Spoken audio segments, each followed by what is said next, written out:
We're so glad you've joined us on the ERLC podcast to explore how the Bible addresses important cultural issues pertaining to life, religious liberty, marriage and family, and human dignity, and how we can walk in wisdom for God's glory and for the flourishing of our neighbors.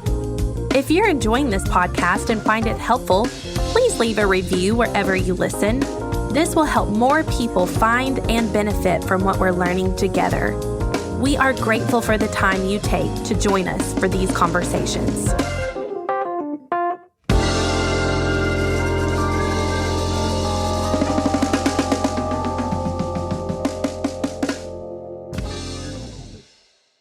You're listening to the ERLC podcast. Did you all see that next week we're supposed to have snow showers and a low of like 5? No, I did hear it was going to be cold. Who? That's your nightmare. Yeah. This is like a white nightmare.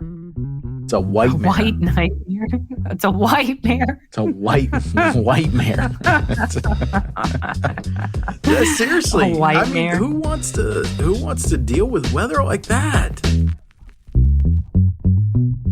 Hello, and welcome back to this week's episode of the ERLC podcast, where each week we'll be talking about our work at the ERLC and focusing on what Christians should know about the things going on in the world. I'm Lindsay Nicolay, and with me this week is the one and only Brent Leatherwood. Hello, Lindsay, and I'm sorry you're not here in the studio with me this week. Yes, I'm sorry to be remote too, especially because my internet is not cooperating. We've done this 500 times. Yeah, I'm a little bit under the weather. Hopefully I spring back fast, but I'm glad it's before Christmas and not during Christmas. So I will take it. Yeah, me too. And I certainly will take it because over the next 2 weeks, we actually won't be here. So we want to do this on this side of Christmas. That's right. So listeners, we will be taking the next 2 weeks off. We hope you enjoy your time with your family and relaxing and resting and celebrating our Savior, the truth that He has come. His first advent has happened, and we are just eagerly awaiting His second advent as well. And let's go ahead and start talking about what the ERLC has been featuring this week. Speaking of the end of the year, at the end of each year, we normally have an end of the year campaign where we highlight a different ministry that we have been able to do through the help of the cooperative program. And this first piece that I want to highlight that has to do with an end of the year campaign is by Carlotta White, and it's titled, How Ultrasounds Help Moms Choose Life, Opening a Window into the Womb. So this year, we're focusing on the Psalm 139 project, which you've heard us talk about. It's an incredible ministry that enables people to gift pregnancy resource centers with literal life-saving ultrasound machines, because statistics, some people have said as high as 80% of women, when they see an ultrasound image of their baby, hear the heartbeat, then they choose life. This technology is just a gift from the Lord to enable them to have the courage to choose life for their child. And this piece is written by Carlotta. She's a member of our team. As a matter of fact, she helps direct our Psalm 139 project. So this is specifically a ministry of the Ethics and Religious Liberty Commission. And it was started years ago under Dr. Richard Land, and Dr. Russell Moore continued it. And we are continuing to emphasize it even now with this end-of-year campaign. And I should point this out. The ERLC, as most folks in our audience will know, we are funded through the faithful and sacrificial giving from our churches through the cooperative program. The Psalm 139 project, though, is an enhancement to the work that we're able to do. And no cooperative program funding goes to the Psalm 139. It is completely funded through the generosity and just extra support that donors and friends and partners, contributors, they just want to invest some extra dollars, and we take that and we buy one of two things: either the actual ultrasound machine or the training that it takes for a person who works at the facility to operate the machine. And it is a wonderful ministry because of what you just said, Lindsay. Statistics at center after center that we partner with are continually coming back and saying, 80% or more of the mothers that walk through our doors and see that life growing inside of them, they end up choosing life. And so, I mean, it epitomizes the phrase life-saving. And so we are so thankful for individuals who come alongside us, who want to save those lives and serve those mothers. Well, and this ministry is all the more important in a post-Roe world where the right to abortion nationwide has been struck down, and those rights are now with the states. And women are traveling across states lines to be able to get abortions. So we need to do all that we can to highlight the dignity of every life and those hidden lives in the womb. And this is one of the ways that we are able to do that. And I also wanted to point out that in this piece, there's a story there, a testimony from Pregnancy Resource Center in New York, who we were able to gift a ultrasound machine to, and then they saw their first life saved when a mom encountered the life inside of her womb. So that's exciting, and that is a tangible example of how these ultrasounds work, how the Lord uses these ultrasounds. The next piece that I want to share with you is by our colleague, Hannah Daniel. So Hannah went to the border with our very own Brent Leatherwood and Caden Christian, and saw a little bit about what was going on at the border with immigration and immigrants. And Brent's going to talk a little bit about that, but she reflected on that visit. And her piece is appropriate for this season since it is Advent, and it's titled, "What a Visit to the Border Taught Me About Advent." And she talks about the tough conditions that many immigrants are living in. She talked about the waiting and the disappointment and the pain and the hurt. And she talks about that's the reason why Jesus has come. Christmas is not some sappy cotton candy holiday, although we try to make it in our culture more sentimental. And there's nothing wrong with enjoying the season and the joy that it brings. But the reality is that Christmas is for the downtrodden and the broken and those who are waiting and those who are struggling and those who are in pain. Emmanuel, God with us, has come for us, has come from heaven for us to rescue us from our sin and suffering. And one day, all of that will be behind us. And so it was a powerful reflection born of her experience at the border. So I just want to know a little bit about what the experience taught you, Brent, and what your reflections on that would be. Yeah, so we'll kind of use these comments to roll into the next section where we talk about some things happening in culture, because incidentally, coming back from this border, a major development happened on the immigration front. So I'll kind of roll into that too. But a couple members of our team were able to take this trip along with some other members of various entities and churches within the Southern Baptist Convention, as well as some additional kind of partners in the wider evangelical world. And Lindsay, I got to tell you, it gave me a deeper appreciation for the complexity of the situation at the border, which at times can grow into seemingly crisis levels. And then just the wider sense that, gosh, our immigration system is just completely dysfunctional at this point. So we got to visit with several ministries that are there on the border, both in El Paso and on the other side in Juarez, Mexico, ministering to these migrants and sheltering them. And over on the Mexican side, we visited a Presbyterian church that is a temporary shelter for folks who are waiting to cross the border. In many instances, they've actually already encountered the Border Patrol, and they've kind of gotten a date for when they can come back to be processed. And you just hear these stories, and these individuals, they are coming to America to seek a better life. Now, we should be clear, the way that our laws are written, just wanting to come here is not enough to grant you asylum. And an interesting statistic that I learned while I was there is individuals who are encountered at the border, they're processed and have to go before an immigration judge. Only about 46% of them prevail in their case that they're making for asylum. The rest of them actually are sent back, either back to Mexico or back to their home country of origin. And that was a surprising statistic. I mean, especially because of maybe what you hear out there, either on the news or talk radio, social media. I mean, you would be led to believe that all of these individuals are just being let in, and that's just not the case. We were able to meet with an individual from Border Patrol and just understanding his job better and what they're doing. And my one takeaway was anyone who tells you that they just have a simple fix for our border situation, for immigration, don't believe them. It is infinitely more complex than just someone who thinks, with a couple of quick fixes, all of this will go away. That's just not the reality. And so this piece by Hannah is incredibly appropriate, especially because we are here in this run up to Christmas. So I appreciate the thoughtfulness that she gave to this piece and how she tied this Advent season that we're in with the experience that several of us had on the border.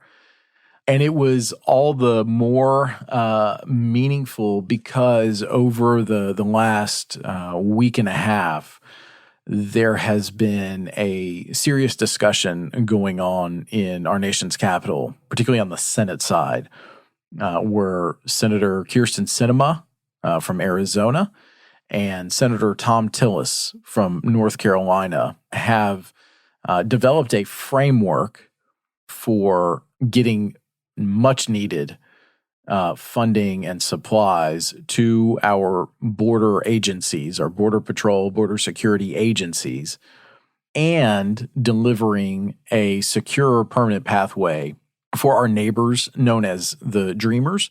These are individuals, just very quickly, individuals who were brought into our nation as children through no decision of their own, no fault of their own. They were just accompanying their parents who made the decision. But because they were brought here so young, but they were born in another country, they don't actually have citizenship. And these individuals, they, at this point, I mean, gosh, these people are in their 20s and 30s.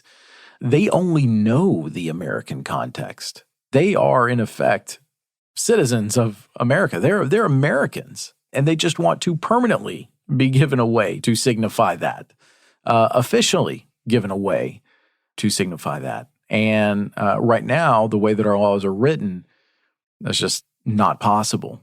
And, there are individuals out there who say, well, you know what? Too bad. They need to be sent back to their home country. Well, that's the reality. This is their home country. If you send them back to a different context, that they really never spent time there. They're not familiar with it. In some cases, you will be sending them back to a situation that's very dangerous.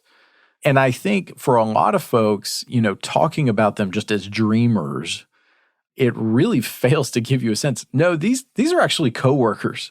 These are employees in businesses that we frequent. These are fellow worshipers in our churches. And so I think when you realize, no, these people are deeply a part of our society, and they are enriching our society. And we have long called at the ERLC, for this situation to resolve itself. The last major attempt failed, and out of that, President Obama, who was then in the White House, created a program called the Deferred Action for Child Arrivals. So essentially what he said was, yes, these individuals have an immigration case, but we are going to defer action on them for right now. We're not going to prioritize them. And if we get to them, then maybe we'll go through the system. But for now, they're allowed to stay. At the time, under Russell Moore, who was president of the ERLC, we said we appreciated the heart behind that effort, but ultimately because it was an executive action, it lacked the permanence and stability that comes with the passage of an act of Congress, which is what we said truly needs to happen. This executive action, in many ways, was done in a manner that's legally and constitutionally questionable. Immigration policy is the domain of Congress. And we said as much at the time. We've said as much since then. And now we've gotten to a situation where Congress has not enacted any sort of permanent statute to help these individuals.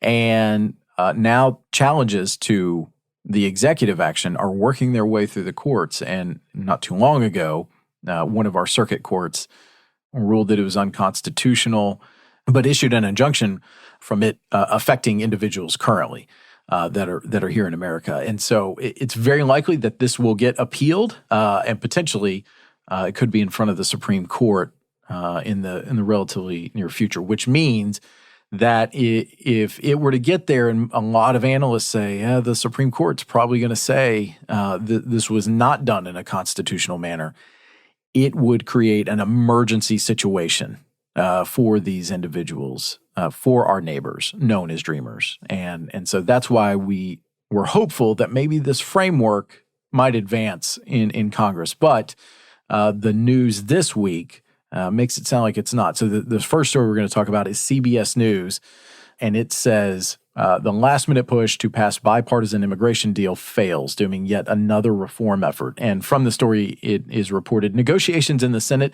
to forge a bipartisan compromise on U.S. immigration and border policy failed to gain enough traction to pass before the end of this session of Congress, dooming yet another effort to reform a system that has not been updated in decades, congressional officials familiar with the matter told CBS News.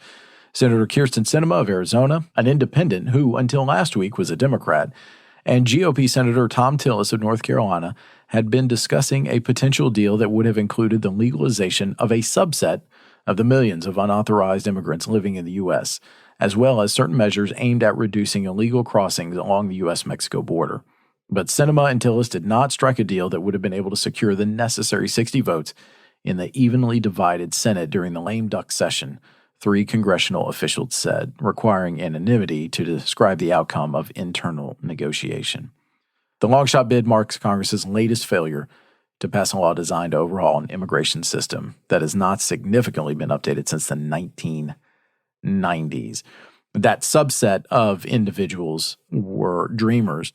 And so that's obviously one part that we've been supportive of. The other half of it, though, is something that we have also been very supportive of, and that is additional funding and additional protections for border security. As a matter of fact, I've got in front of me several SBC resolutions that have been passed at our annual meetings from members of our churches. And we have continually called for secure borders in the Southern Baptist Convention. And this framework would have provided billions of much-needed dollars to secure our borders and create more of these processing facilities to handle the influx of migrants at our nation's southern border. And if you just open the news right now, we have more and more individuals attempting to cross into America through our southern border, and they need these facilities. That's one of the things that the border security official told us. We need these types of facilities, and we're just running out of room when we have these influxes of individuals trying to cross, and this bill would have provided that. So based on the experience and this news, it is just incredibly frustrating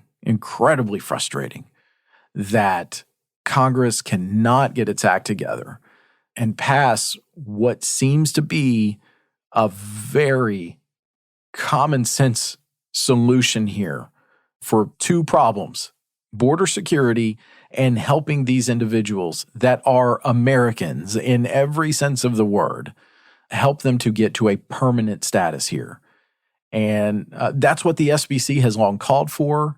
We have pointed this out multiple times to our elected officials in our nation's capital. This is what our convention of churches has repeatedly stated.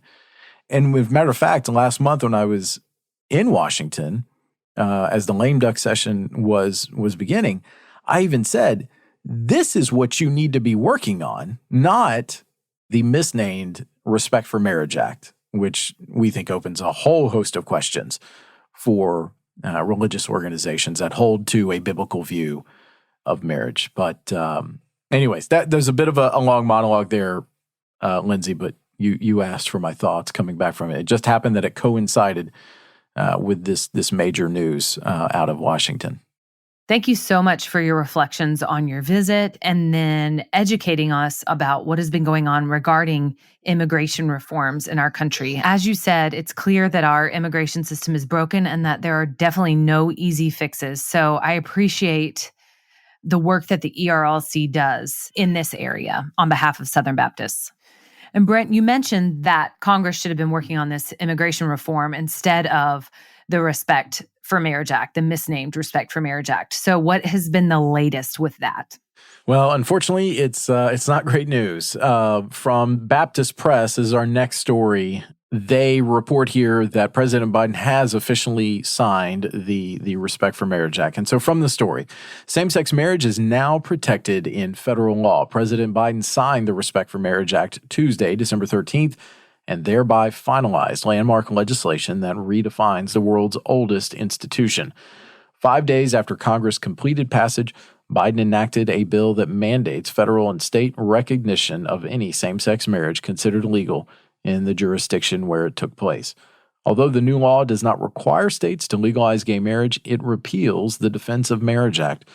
By enacting DOMA in 1996, the federal government defined marriage as only between a man and a woman, and that protected the right of a state not to recognize same-sex marriage that occurred in another jurisdiction.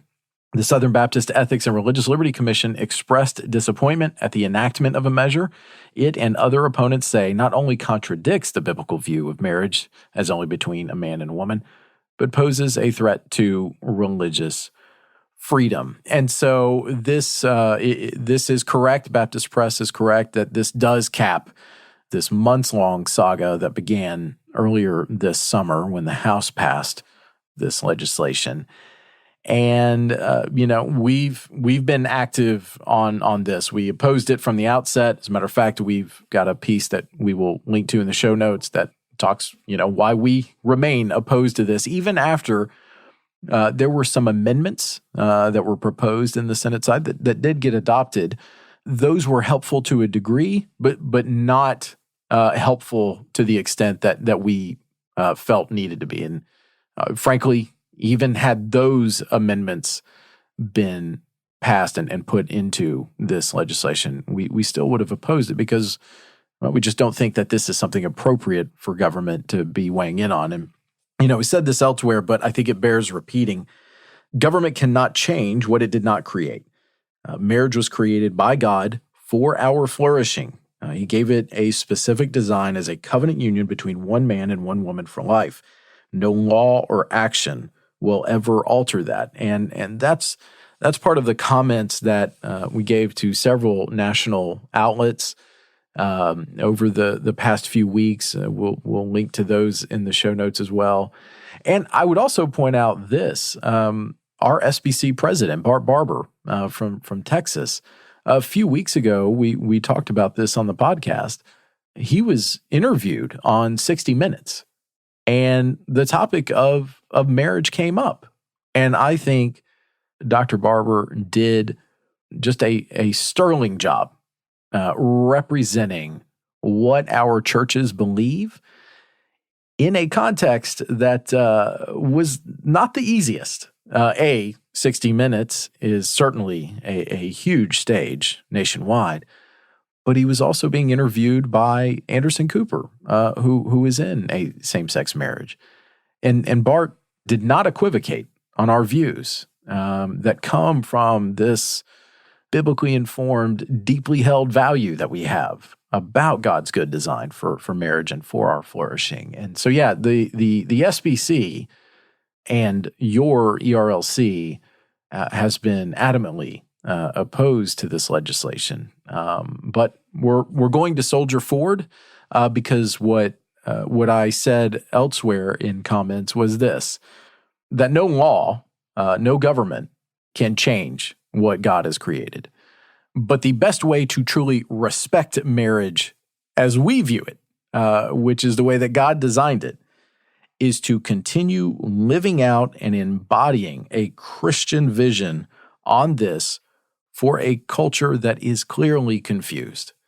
about marriage. And doing so will accomplish far more in the defense of marriage and the picture of the gospel that it presents, more so than any law ever could. And I think that's the mindset that all of us need to have, which means we will continue to cherish those vows that we make before God and before our community of believers when we make them. And I think that's the mindset that we need to have here. That's what will respect marriage and the gift that it is that God has given us. So those were two of the bigger things that happened this week, Lindsay, and that's what we've been paying attention to for sure.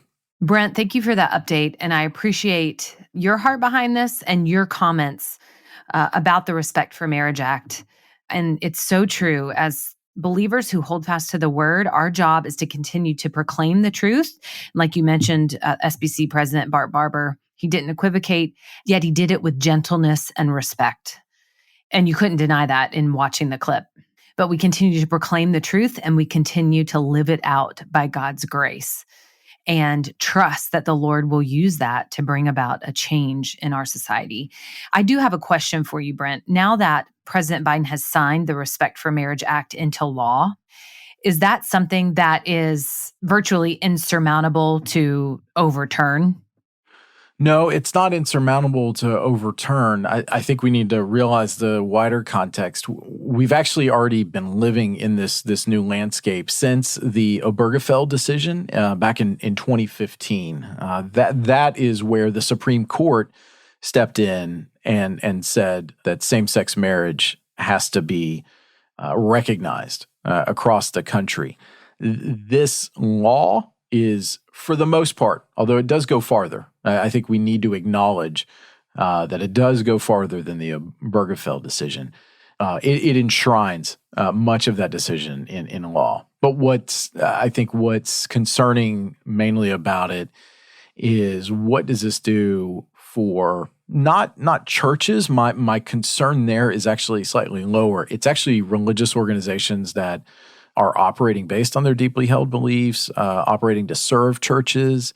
I think there are lots of unresolved questions that this law has now put into place that we're just going to see how this plays out. And it's probably going to play out in the courts. So that's definitely raised my level of concern there for those organizations, like our Baptist Children's Homes. That's probably an area that I'm really concerned about currently. But yeah, this is where we are.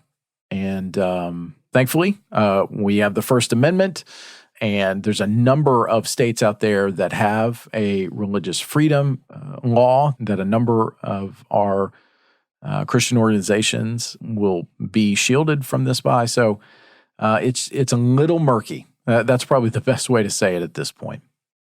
It's definitely uncharted waters in this country. And so we will continue to, like you said, be faithful, proclaim the truth, and work for the upholding of religious liberty in our country. And I also wanted to point out that we do have an explainer on our site why the ERLC still opposes the Respect for Marriage Act. So I know sometimes these facts can get confusing. And so that's why we wanted to have a place for you to go to where we could whittle down the information, and you could have something to read and to even print out and give to people in your life or in your churches. Brent, as we close out, and speaking of marriage begets children. And so you might hear my children in the background. I apologize. What kind of, do you have any traditions with your kids at Christmas? Anything they really enjoy doing as a family?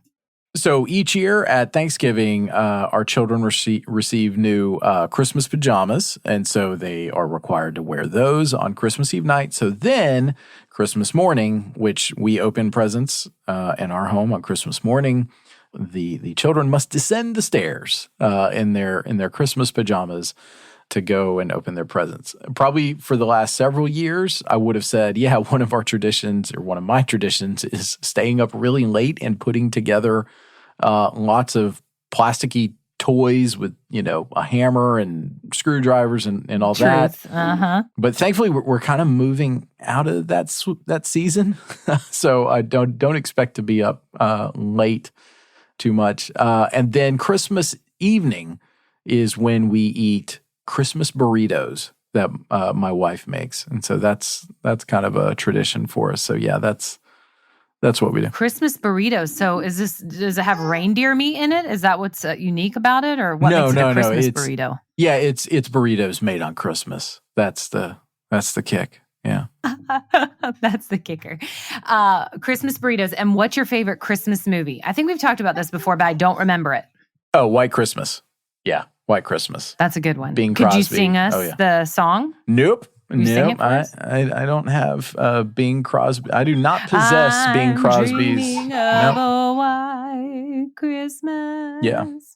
Well, you might get a white Christmas, and I know you are not happy about it. Well, I don't possess his abilities, and neither do you. Excuse me. I'm offended.